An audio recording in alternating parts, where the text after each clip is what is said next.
On this table now is the engine for my R1 and the very reason that it was taken apart by the previous owner. This is the engine from my R6, and if you saw last week's video, you'll know that I discovered I've got a cracked cylinder liner in there. So I don't yet know what I'm going to do with this because I'm actually recording this the day after recording taking that apart. So the video for that engine hasn't gone out yet in this world. And I don't know what the comment section is saying. So I'm going to have to wait a few days to know what you guys think about what I'm going to do with this. Either way, it's either going to have to be thrown in the bin or taken apart further to have the liners replaced. I would hate for the R1 engine that I've got for this bike to suffer the same kind of fate. So what I'm going to do is take it apart and have a look to see if it's got a similar problem to this engine. It shouldn't do, because it's got a gearbox problem, which I will show you in a minute. There's another box of bits that I'll lay out all over the table and you can see what's going on there. So here we have a lovely 4XV engine which does turn over, but it has been stripped of its gears and anything involved in getting those gears out. And on the table is all the bits that came, well, I think there's all the bits that came out of the engine. So you've got the radiator, you've got the clutch plates here. They seem to be okay. The what do you call it, the clutch plate holder cage thing, it does have a name, can't remember it off the top of my head, sorry about that. Now this is actually interesting because this has a modification that I've heard about. I just pop that off. These springs, as you can see, have been welded in place. I think that is due to them becoming loose or rattling or something like that. So this is a common modification that people do. Pop that back on there so I don't lose it. Other bits and pieces include obviously all the covers, and here we have the gears, which, as you can see, have a rather large issue. I believe that to be second gear. Also on the table is the water pump, which appears to be in good condition. The stator, which also appears to be in reasonable condition as well. And then you've got this tray of nuts and bolts and springs and chains and all sorts of bits and pieces that would have come out of the engine when it was taken apart. And then finally, tubes and wires. So basically the plan is now, what I'm going to do is take the head off of this engine because A, I don't have a borescope to get down there to be able to inspect the cylinder bores as well as I'd like to. And B, I would hate to rebuild all this, sort the gears out, put new gears on and get all this reassembled back together, only to find that there is another massive underlying issue and it all has to come apart again. So let's not do that. Let's do things properly. And considering that I want to do a full kind of restoration on this bike, I'm going to want to clean this up and paint it anyway. So yeah, let's get the breaker bar out and get this head off. The first thing I need to do is remove these two water cooling pipes here. So let's get them off. Notice I'm using my spanner on the end of the Allen key trick because they are pretty tight.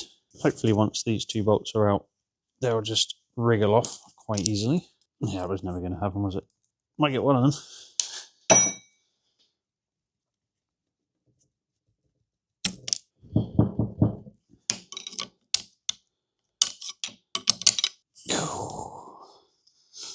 It's tight. This might help. Penetrate that. Oh, finally, that was stuck in there. The penetrant definitely helped. Next up, let's get the cam cover off. So we've got 6 bolts holding that in place. Now these shouldn't be too tight. There is evidence to suggest that this has been off before. And there's also evidence to suggest that the cases have been split apart before because there's some sealant between the two halves that I can see. And there's silicone sealant I can see around the rocker cover seal. There's no way that's just gonna lift off. Well, apparently there is a way that it's gonna lift off. Boom. Okey-doke. It's quite oily in there, but I'd expect that because the engine has been upside down for a while. All right. Let's loosen the cam chain tension and remove the cams. So the cam chain tension is just on the back of the engine here, as it was on the R6. I think most of you watching this video probably watched me take the R6 engine apart last week. So apologies for repetitive strain injuries that you must be suffering from right now. Oh, look, it's got some silicon sealant around it. Just here, this white gunky stuff.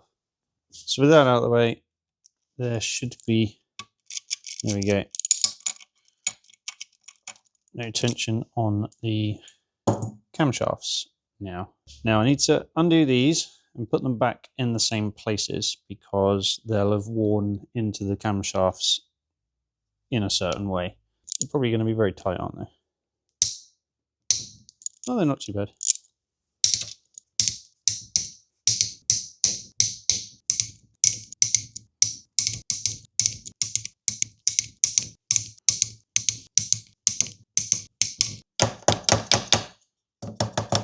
Oh, hello, goodbye.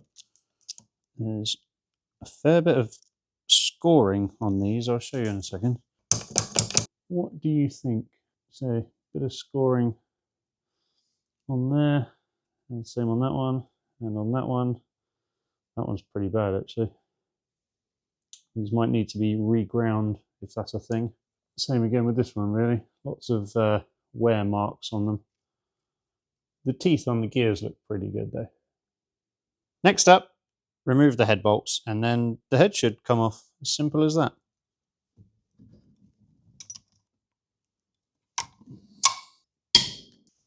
These aren't anywhere near as tight as they were on the R6 engine, and I think that might be because this has been apart before.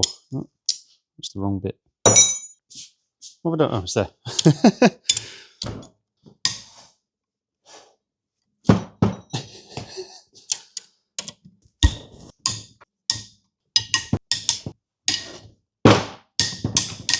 Interestingly, this doesn't have bolts per se.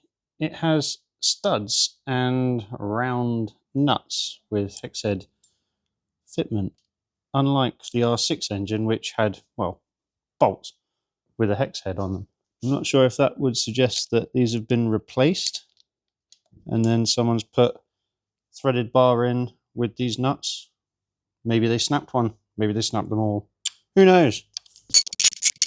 Or maybe these are just the way they put them on. Oh, that's interesting. So that's different to that one. See? One of them's got a kind of groove on it. So the ones on this camshaft don't have a lip on them, and the ones on the bottom one do. So I'm guessing these are the standard and how it came from the factory. It's always interesting wondering why manufacturers do what they do. I mean, why is this different to that one? You know, some people were sat around a table at some point going, "Ah, yes, we must design it like this." What about the mechanics, sir? No, don't worry about the mechanic. It's not our problem. I've just noticed something. There's 3 valves on the inlet and 2 valves on the exhaust. Whereas I think the R6 just had 2 valves on each side. Right, all the nuts are out. I'm hoping that this will just come off now. And to quote Happy Gilmore, tappy tap tap.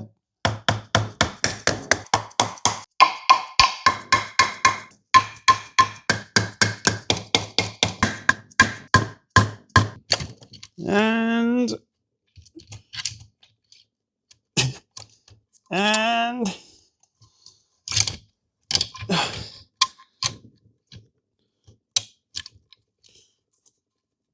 the chain runner is stopping me, I think.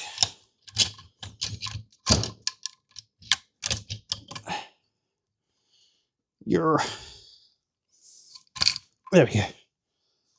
We're off. Ooh, shiny. Okie dokie. Of course, yes, it's a 5 valve, isn't it? Derived from the FZR 1000 engine. Let's inspect these cylinder bores. What I'll do is just wind this down so all the cylinders are kind of halfway. That moves lovely and smoothly. Oh my gosh, why are you throwing things across the workshop constantly? As I was saying, that moves lovely and smoothly. Okay, let's pop it in the middle so we can inspect each cylinder. I'll tell you what, no, let's not. Let's go 2 up, 2 down so we can inspect the whole height. Let's do the middle 2 first. This is what I was saying about the evidence that this has been taken apart before.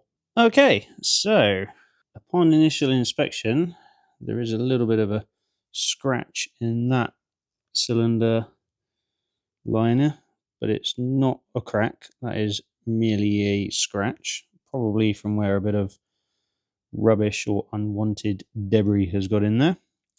So that is cylinder 2. Engine's upside down and the wrong way around. So this is 1, 2, 3, 4. So cylinder 2 looking pretty good, apart from that scratch. Cylinder 3, same sort of story. Looks, yeah, looks all right. Let's wind the other 2 cylinders down so we can have a look at those. In we go. So cylinder 4, there is a scratch in it there. That's quite a scratch, that one. Obviously, again, oh yeah, I can feel that. That's not good. Obviously, that's from where a piece of debris has gotten in there. Rest of it doesn't look too bad. You got to bear in mind this engine's done a few thousand miles. I don't know exactly how many because there is a mileage discrepancy on the history of this bike, or this engine. Yeah, shame about that scratch. But there's no crack, which is good. There is quite a lot of carbon build-up on these pistons, but nothing a good scrub won't clean up. Okay, the dreaded cylinder 1. Now, this is the most commonly cracked cylinder. Ooh, I was a bit worried then. It's just a bit of oil.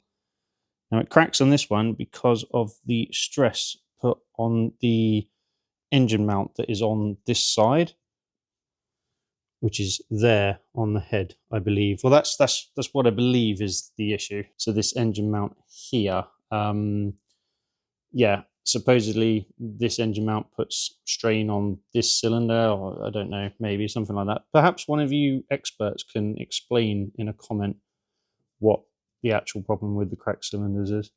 Anyway, luckily, this actually looks all good. There doesn't appear to be any problems with cylinder 1. Yeah, a couple of scratches there from where obviously a bit of unwanted rubbish has got in there and the piston's gone up and down, but no cracks, which is a massive relief. And just to show you the underside of the head, you can see all the valves look pretty good. So these are all oily, but I would expect that because, like I said, the engine was upside down, so there's probably a load of oil got in there.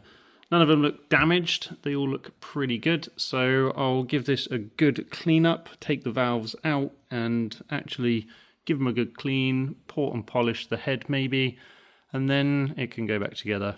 It's not going to be for a little while though.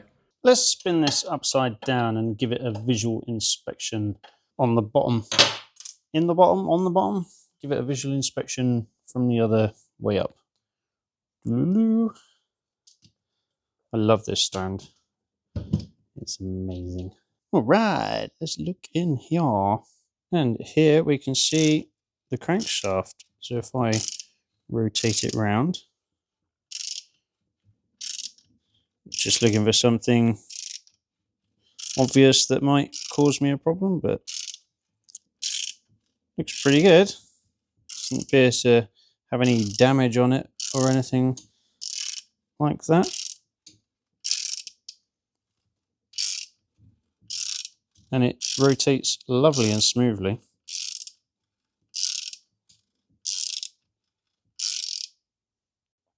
So here I was, just minding my own business, rotating the crankshaft, and then I spotted an intruder. Look at that little guy. I think he's been in there for quite a long time.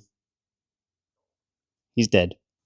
Now, initially, I was going to stop there with this engine. However, I'm very much in the learning phase of building and taking apart engines, and I really want to know some more.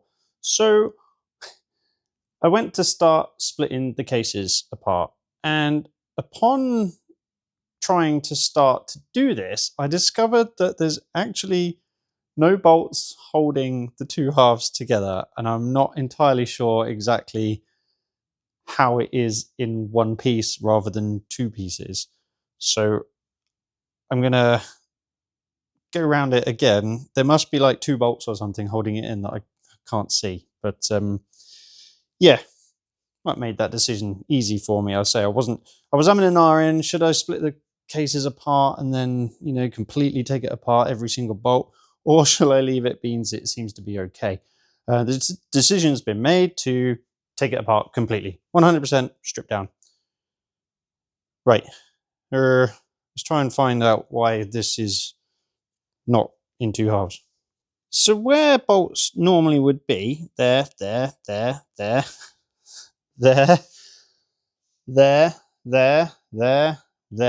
just nothing holding this engine together.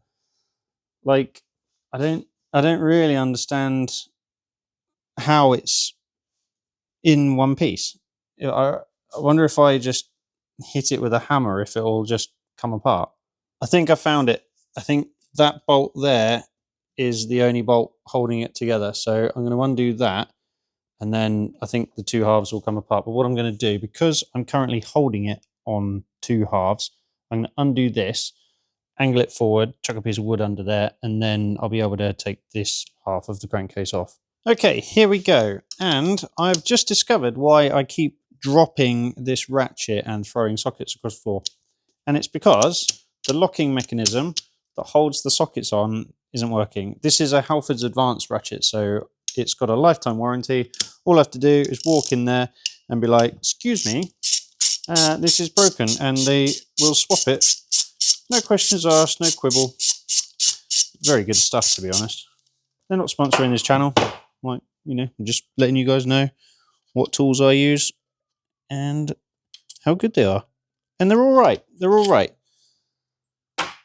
They're not the best quality and they do break, but there is, like I said, no quibble when it comes to getting them replaced. Okay, you've just seen me take that bolt out. Now, it should come off. Where's my plastic persuader? The PP plastic persuader.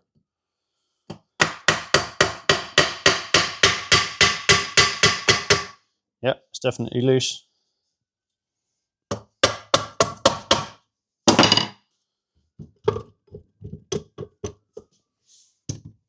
It's stuck. Ta-da! Cool. There you go. That's something I've never done before. Split an engine in half. Wow. Oh, that'll be why this rotated really easily, because nothing was tight. Here I have another Halford's Advanced ratchet, which is not broken. That's a cool thing to see, isn't it? I remember I had a Lego Technic truck once, and it had a very, very detailed kind of engine, and it looked just like this. Oh, I forgot about the little ladybird. Sorry, little guy. You're going for a roller coaster ride. Woo! Yeah! Ooh, bang. Okay. Stop messing around. This looks pretty good, but what I'm going to do is actually take this crankshaft out. I might as well. I've come all this way. Now, hopefully...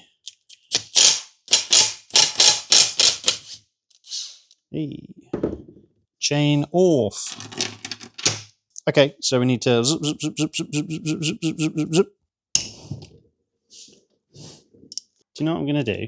Getting a bit bored of this engine stand sliding around the table.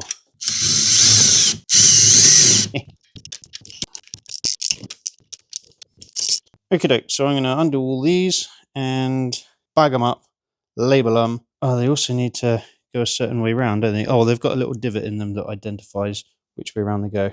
It's almost like an arrow pointing that way. So it's just taking me a second to work out which end is cylinder 1 because it's upside down and back to front. So this is the front of the engine because I know that because the gearbox is here at the back of the engine. So effectively this wants to rotate that way, and then it will be as if I'm looking at it from the front of the bike. So that'll be, so that one, cylinder 1, 2, 3, 4, because it'll be upside down, but you count from that way because you count as if you're sitting on the bike. 1, 2, 3, 4. Cool. And for my reference, probably won't include this clip in the video, this little notch here indicates that these bearing tops go on facing that way. So notch faces smooth end of crankshaft. So all I'm doing here is tapping the bearing race things off of the bottom of the pistons, and that looks pretty good, to be honest. Can you see that? No horrible scoring in there. Looks pretty good. So that's piston 2. Already done piston 1. Sorry, Mr. Ladybird. Oh, where'd he go? He's in there somewhere now.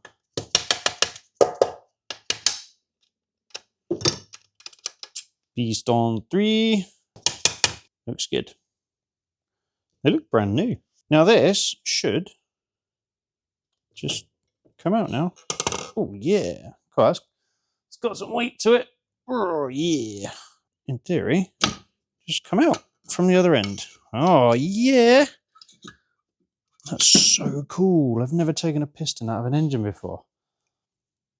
Look at these piston rings. Cool, they're sharp. Don't cut yourself, Ashley.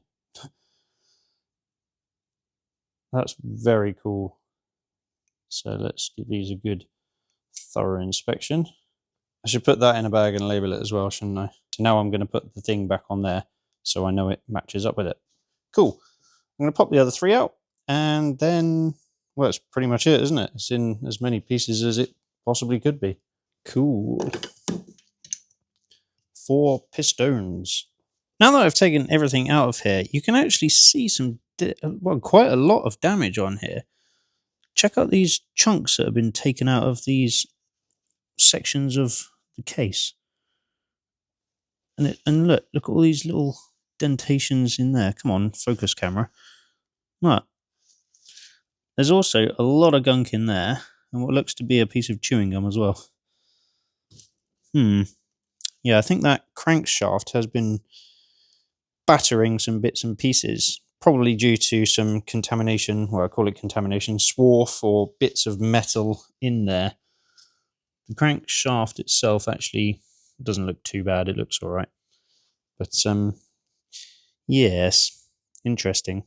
So there we go. We now have a completely disassembled R1 engine. And to be honest, that wasn't anywhere near as complicated or hard as I thought it was going to be. However, putting it back together will be a completely different story. More on that next time though. So thank you ever so much for watching. I hope you enjoyed this video. I certainly enjoyed making this video and taking this apart. I love taking things apart and I love putting things back together. I just love what I do. It's amazing. Anyway, give me a thumbs up if you liked it, and don't forget to hit that subscribe button if you're not subscribed, and I will catch you next time. Cheers. Yeah.